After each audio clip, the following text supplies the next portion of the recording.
পেঁয়াজ, আদা, রসুন, টমেটো রেডি করে নিলাম, আলুটা কেটে রেডি করে নিলাম। আর এই যে এখানে 1.5 কিলো মটন আছে, এই মটনটা কড়াই গরম হয়ে গেছে, কড়াই তেলটা দিলাম, তেলটা দিয়ে ভালো করে তেলে গরম হলে হলুদ দিলাম। এবার আলুটা দিয়ে দিলাম, আগে থেকে কেটে রাখা আলুটা দিয়ে দিলাম। এবার লবণ দিলাম। এবার ওটা নাড়াচাড়া করে ভেজে নেব। এবার আলুটা লাল লাল করে ভাজা হয়ে গেছে, তুলে নিলাম। শুকনো লঙ্কা ফোড়ন দিলাম, তেজপাতাটা দিয়ে দিলাম। এবার তেজপাতাটা নাড়াচাড়া করবো, লঙ্কাটা এবার হয়ে গেছে, এবার জিরিটা দিলাম, এবার কেটে রাখা পেঁয়াজটা দিলাম।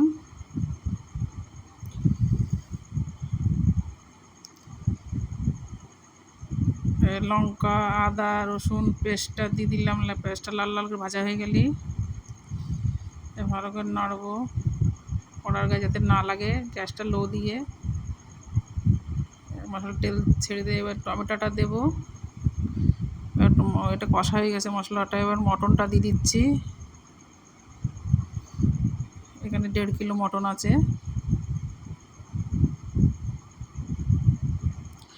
মটনটা নাড়াচাড়া করবো যাতে গ্যাসটা কমিয়ে দিয়ে যাতে কড়াই না লাগে। এবার হলুদটা দিয়ে দিলাম,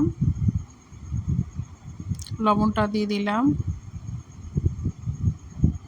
এবার ভালো করে করি আস্তে গ্যাসটা লো দিয়ে ভালো করে নাড়াচাড়াই কষবো। ভালো করে নাড়াচাড়া করে আস্তে আস্তে মাংসটা পাকে এসে গেছে।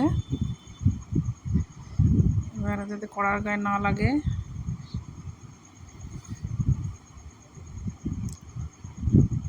এবার মাংসটা ঢাকা দিয়ে দেবো। ঢাকনাটা খুলে দিলাম। মাংসটা আমার কষা হয়ে এসছে প্রায়। গরম জলটা ছিল, কষা রেডি, গরম জলটা ছিল আগে থেকে, গরম জলটা দিয়ে দিলাম, নাড়াচাড়া করে দিলাম। ভেজে রাখা আলুটা দিয়ে দিচ্ছি।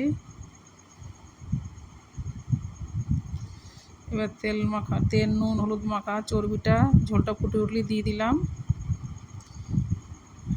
এবার ঝোলটা আমার ফুটছে, ফোটার পরে এবার আমি প্রেসার কুকারে দিয়ে দেবো মাংসটা। প্রেসার কুকারে ঢাকনাটা লাগিয়ে দিলাম। আমি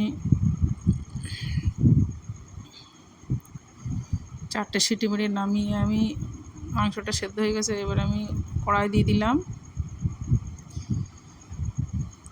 ঝোলটা ফুটছে। এবার আগে থেকে গরম মশলা বেটে রাখা গরম মশলাটা দিয়ে দিলাম।